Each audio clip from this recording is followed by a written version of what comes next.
তবে আমরা খুব শঙ্কার সাথে লক্ষ্য করছি যে আওয়ামী লীগ জাতীয় পার্টি আমাদের এই গণতান্ত্রিক উত্তরণের পথে জাতীয় পার্টি বাধা হয়ে দাঁড়াচ্ছে।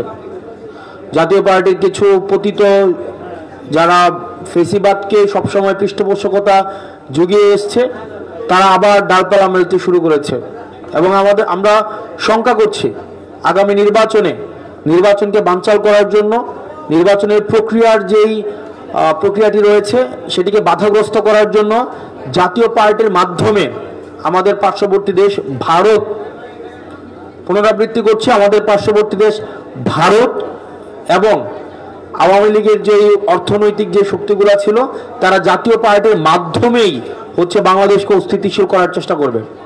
সেই জন্য নির্বাচন কমিশনকে দ্রুততম সময়ে জাতীয় পার্টি নিয়ে সিদ্ধান্ত নিতে হবে।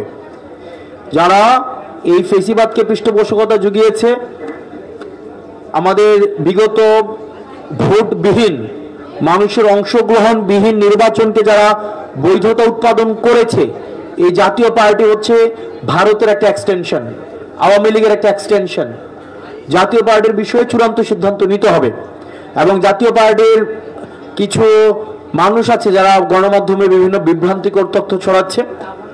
আমরা গণমাধ্যমের প্রতি আহ্বান জানাবো, আপনারা যখন তারা যখন কথা বলে বা তাদেরকেও আমরা আহ্বান জানাবো, আমরা গণতান্ত্রিক পরিবেশকে সমুন্নত রাখতে চাই।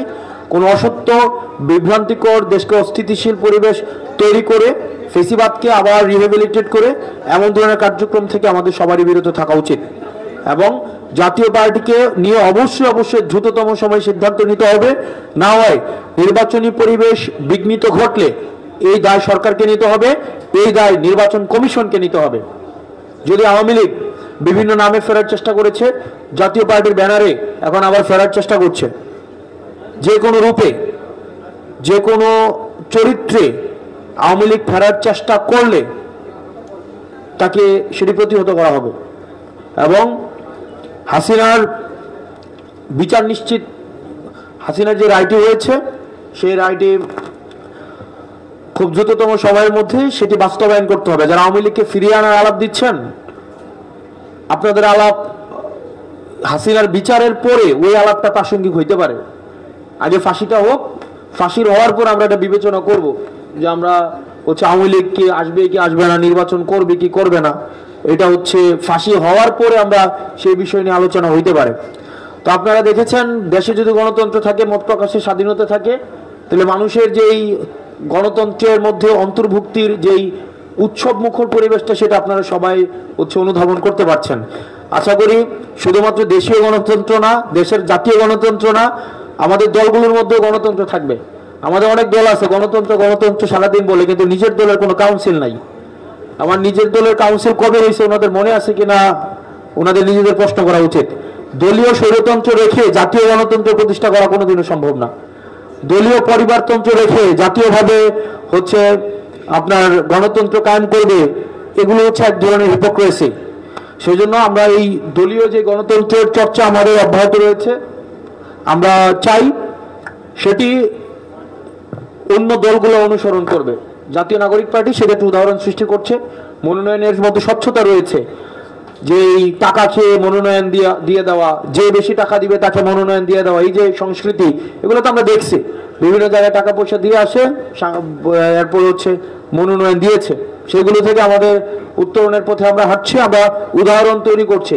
আমরা নতুন বন্দোবস্ত বলতে যেটা বুঝাই, এটাই আসলে নতুন বন্দোবস্তের একটা নতুন বন্দোবস্ত। তার একটা নির্দিষ্ট কোনো প্যাকেজ না, এই রাজনৈতিক সংস্কৃতির সমন্বয় নতুন রাজনৈতিক বন্দোবস্ত।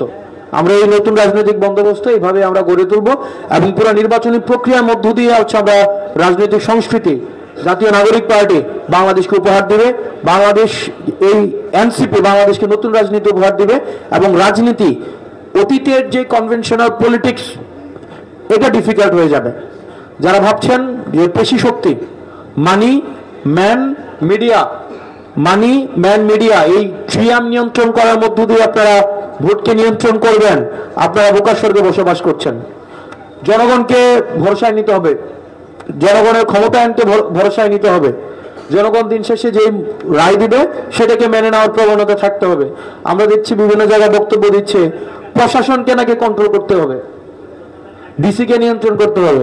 তো ডিসি এসপি এগুলো তো ভাগাভাগি চলতেছে, এখন মধ্যরাতে ডিসি পুনর্বন্টন হয়।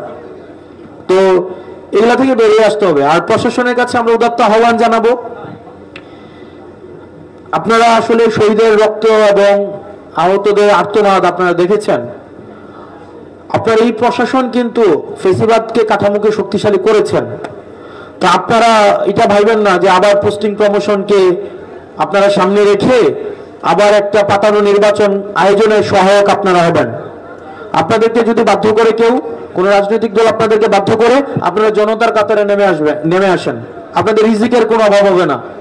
আপনারা যথেষ্ট মেধাবী মানুষ, যথেষ্ট যোগ্য মানুষ, আপনারা মেধার স্বাক্ষর রেখে আপনারা হচ্ছেন সিভিল সার্ভিসে গিয়েছেন। এখন আপনাদেরকে যদি কেউ বাধ্য করে, আপনারা সেটা মানুষের সামনে প্রকাশ করুন। আপনারা জনতার কাতারে নেমে আসুন, রিজিকের ফয়সালা আল্লাহ করবেন। তো সেই জন্য যে রাজনৈতিক দলগুলো প্রশাসনকে ভাগবাটোয়ারা করছেন, আপনারা প্রশাসনকে ভাগবাটোয়ারা করে এই পথ থেকে সরে আসেন। আগামী নির্বাচন প্রশাসনকে কন্ট্রোল করে, যে ডিসি যাকে বলবো তাকে ধরবে, যাকে বলবো তাকে ছাড়বে, এই নির্বাচন হবে না। আবার আরেক দল বলে হচ্ছে, বিএনপির এক প্রার্থী বলতেছে যদি ধানের শীষ ব্যালটে না থাকে তাহলে ব্যালটের মধ্যে ধানের শীষ ছাপাই আমরা সেই ব্যালট হচ্ছে দিয়ে দিব। মানে এই যে একটা টেস্ট কেস হয়ে যাচ্ছে আর কি, দাম্ভিকতার অহংকারের একটা টেস্ট কেস। তো এগুলো থেকে বেরিয়ে আসতে হবে। বেরিয়ে এসে জনগণ যাকে ভোট দেয় আমরা সেই রায় মেনে নেব। জনগণ যদি আমাদেরকে নির্বাচিত না করে সিদ্ধান্ত যদি নেয় যে আমরা ফিট না, ওকে ফাইন, আমরা এটা অ্যাকসেপ্ট করব। কিন্তু জনগণকে বাধ্য করে ভোট কেন্দ্র দখল করার যে মহড়া আপনারা দিচ্ছেন এখনই, এটা কিন্তু স্বাভাবিক নির্বাচনের বার্তা দেয় না। আপনারা হচ্ছে আওয়ামী কালচারের দিকে আবার চলে যাচ্ছেন। তো গণমাধ্যমের প্রতি আহ্বান থাকবে, গণমাধ্যম এক্ষেত্রে ওয়াচডগের ভূমিকা পালন করবে। আপনারা গণমাধ্যম চেষ্টা করে নিরপেক্ষতা ধরে রাখার জন্য। গণমাধ্যমের ভূমিকা কিন্তু এক্ষেত্রে সবচেয়ে বেশি গুরুত্বপূর্ণ। আপনারা যারা নিরপেক্ষ সাংবাদিক, আপনারা বস্তুনিষ্ঠতার সাথে, পেশাদারিত্বের সাথে আপনারা সাংবাদিকতা পরিচালনা করেন, আপনাদের প্রতি আমাদের অশেষ কৃতজ্ঞতা রয়েছে। আমরা চাই আপনাদের নিষ্ঠা, আপনাদের প্রজ্ঞা, পেশাদারির যে বস্তুনিষ্ঠতা সেটি আপনারা বজায় রেখে আগামী নির্বাচনে শুধুমাত্র যে রাজনৈতিক দলগুলোর যে ভূমিকা রয়েছে বিষয়টি আমার নয়, আপনাদের একটা গুরুত্বপূর্ণ ভূমিকা রয়েছে। আপনারা সেই জায়গায় আপনাদের পেশাদারিত্বের প্রমাণ দিবেন। ওই আমাদের আগের যেই আমরা দেখছি যে ইয়া থেকে সময় টেলিভিশনের ওই যে অফিসটা কই জানেন ছিল এখানে বাংলা মোটর না, ওখান থেকে হচ্ছে প্রেসক্রিপশন লিখে দিত কে যাবে কে যাবে না, কোন ফুটেজ যাবে কোন ফুটেজ যাবে না। তো আমরা চাই 5 আগস্টের পরে আপনারা যেভাবে সাহসিকতার সাথে সাংবাদিকতা করছেন, আমরা চাই যেই ভুল করুক আপনারা সেটা মানুষের সামনে উপস্থাপন করুক, মানুষ সেটার রায় দিবেন। ভালো থাকবেন, ধন্যবাদ সবাইকে, সালাম আলাইকুম।